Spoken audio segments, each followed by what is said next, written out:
Hello friends, welcome back to my channel Sanvi की पाठशाला. Friends, today in this video we will see the question answer of The Garden by Andrew Marvel.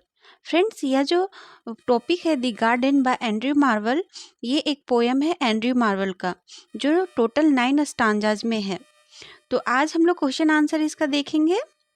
फिर मैं surface level पे पहले बता दूंगी कि इस पोयम में आखिर है क्या, क्योंकि यह पोयम है वो बहुत ही लंबा है और नोट्स को अभी अपलोड करना बहुत ही ज़्यादा ज़रूरी है. तो इसलिए पहले मैं नोट्स अपलोड कर रही हूँ, देन मैं इस पोयम को ज़रूर से आपके साथ शेयर करूँगी, ये टोटल 9 स्टांजाज को लेके. तो चलिए सबसे पहले देखते हैं कि यह जो टॉपिक है वो कौन सा सेमेस्टर में है, बीए इंग्लिश लिटरेचर का. देन हम लोग इसका क्वेश्चन आंसर करेंगे.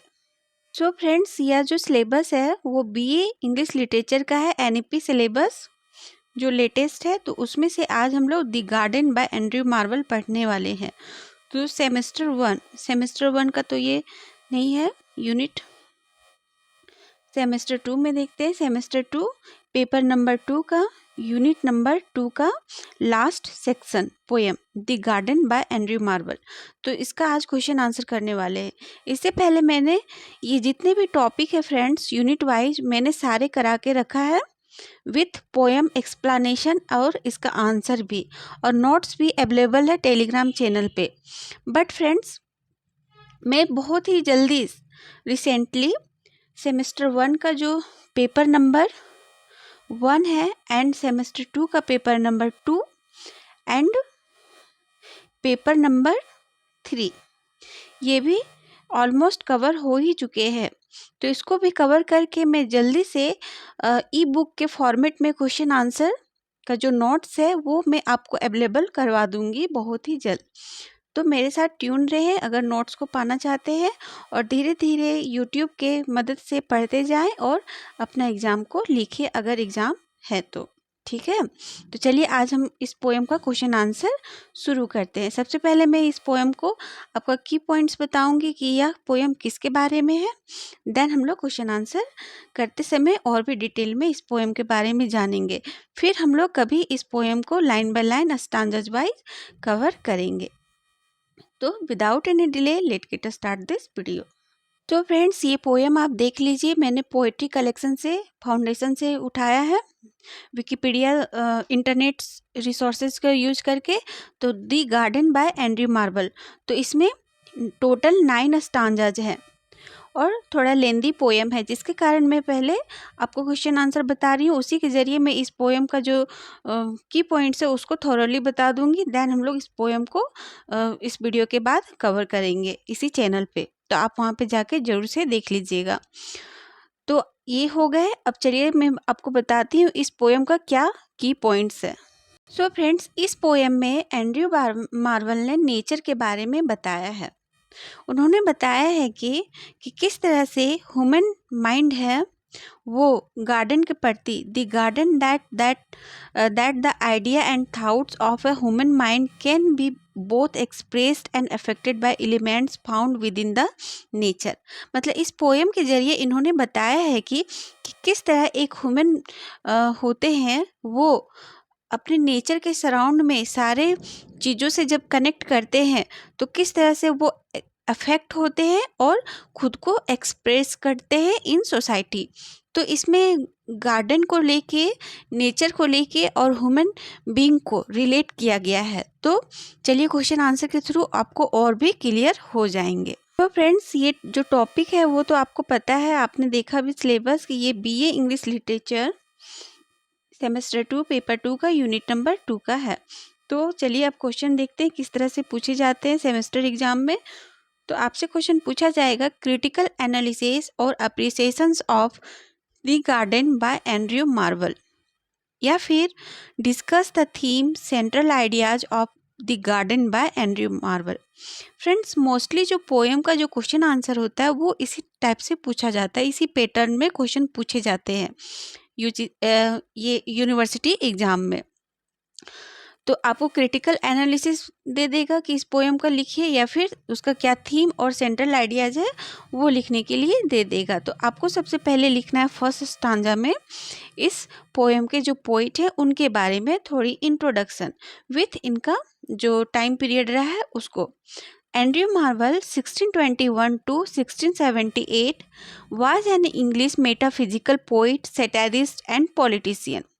जो एंड्रयू मार्वल है उनका टाइम पीरियड 1621 से लेकर 1678 तक चला, और ये इंग्लिश पोइट होने के साथ साथ एक मेटाफिजिकल पोइट थे। मतलब उस टाइम पीरियड में 17th सेंचुरी में एक ग्रुप इन्वेंट हुआ था मेटाफिजिकल पोइट सैमुअल जॉनसन के द्वारा। तो उस ग्रुप के ये पोइट थे, और ये एक सैटारिस्ट एंड पॉलिटिशियन भी रहे हैं अपने टाइम पीरियड में। During the Commonwealth period he was a colleague and friend of John Milton. और अपने टाइम पीरियड में ये फ्रेंड भी रहे हैं और कलीग भी रहे हैं जॉन मिल्टन के। He wrote many works in which his notable works are To His Coemistress and Horatian Ode and The Garden etc. तो इन्होंने अपने जीवन काल में बहुत सारे पोएम लिखे हैं, जिनमें से इनके मोस्ट नोटेबल जो पोएम है वो है टू हिज कोएमिस्ट्रेस, जिसमें फुल सेक्सुअलिटी को दिखाया गया है, किस तरह से एक लवर अपने बिलवेड को कन्फेस करता है फिजिकली होने के लिए। And Horatian ode and the garden, जो आज का हमारा टॉपिक है। फिर नेक्स्ट स्टांजा में आपको लिखना है पैराग्राफ में, the garden is a widely anthologized poem by the 17th century English poet Andrew Marvell. The poem was first published posthumously in Miscellaneous Poems 1681। मतलब यह जो पोएम है वो 17th सेंचुरी के एक इंग्लिश पोइट थे एंड्रयू मार्वल के द्वारा लिखा गया है, और इसे फर्स्ट पब्लिश किया गया है पोस्टमसली। मतलब जब एंड्रयू मार्वल का डेथ हो गया था उसके बाद इसे पब्लिश किया गया 1681 में। This poem is written in 9 stanzas. यहाँ पे आप करेक्शन कर लीजिएगा, टोटल 9 स्टांजाज में लिखा है। And use literary devices like personification, metaphor, simile and imaginary to explore themes of solitude, nature and soul's connection to the natural world, creating a rich and evocative experience for the reader। और इस poem में friends बहुत सारे literary device इन्होंने use किया है। जब इस पोएम को आप लाइन बाय लाइन पढ़ेंगे तो आपको समझ में आएगा, और जब मैं आपको बताऊंगी तो मैं आपको क्लियर करते जाऊंगी कि कहाँ पर्सोनिफिकेशन, मेटाफर, सिमली इन्होंने यूज किया है। तो ये सारे लिटरेरी डिवाइस का इन्होंने यूज किया है, जिसके कारण यह जो पोएम है वो एक्सप्लोर करता है नेचर को, उसके सॉलिट्यूड को, और जो नेचर का जो साउली कनेक्शन होता है ह्यूमन बीइंग के साथ, उसको दिखाया है, जिससे यह पोएम पढ़ के जो रीडर है उसके माइंड में क्रिएट होता है रिच एंड इवोकेटिव एक्सपीरियंस। तो इस तरह से आपको लिखनी है। देन आगे आपको लिखनी है, in this poem the garden by Andrew Marvel present the natures beauty, solitude and pursuit of a spiritual fulfilment through contemplation. मतलब इस पोएम में एंड्रयू मार्वल ने प्रेजेंट किया है नेचर की ब्यूटी को, उसके सॉलिट्यूड को, and spiritual fulfilment through contemplations को। ठीक है। In this poem he illustrate the calm and peasant beauty of her garden. और फ्रेंड्स इस पोएम में एंड्रयू मार्वल ने इलुस्ट्रेट किया है, दिखाया है कि किस तरह से गार्डन में काम एंड प्लीजेंट ब्यूटी होती है। The poetic persona seems to be walking in a garden one day. और इस पोएम के शुरुआत में एक पोएटिक पर्सोना होता है, एक इंसान होता है, वो गार्डन में एक दिन वॉकिंग करने जाता है। As he walks he find heavenly beauty emanating from the trees, herbs and flowers. और वह पाता है कि जैसे ही वो वॉक करता है उस गार्डन में, तो वो पाता है कि एक हेवनली मतलब स्वर्ग के जैसा beautiful trees, herbs and flowers को। In this poem where all things are prone to decay. और इस वह सोचता है कि इस वर्ल्ड में जितने भी चीज़ है वो तो एक दिन डिके हो ही जाएंगे।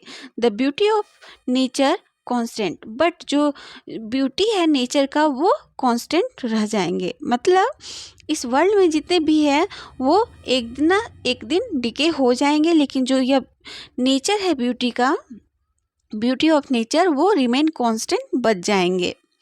The internal beauty of her gardens makes the poet thoughtful about the beauty of biblical paradise. It seems that the poet wants to say heaven is here in this world, not there in imaginary heaven. और वो बोलते हैं कि जब वो persona जो इंसान है वो गार्डन में जाता है तो वो बोलता है कि एक दिन तो सब डिके होने वाला है, लेकिन beauty of nature remains constant रहेंगे और ये एक बिब्लिकल पैराडाइज की तरह दिख रहे हैं इसका सुंदरता। और इसी में एक वो कोट बोलता है वो पर्सोना, हेवन इज हेयर, यहाँ पे हेवन है in this world, not there in imaginary heaven. ठीक है। The poem progresses at its own pace like a man walking through a garden, waiting and feeding himself with what he observed. और यह poem वो है वो progress करता है कि किस तरह से वह इंसान है वो वॉकिंग करता है गार्डन में और खुद को ऑब्जर्व करता है नेचर के साथ। The scenic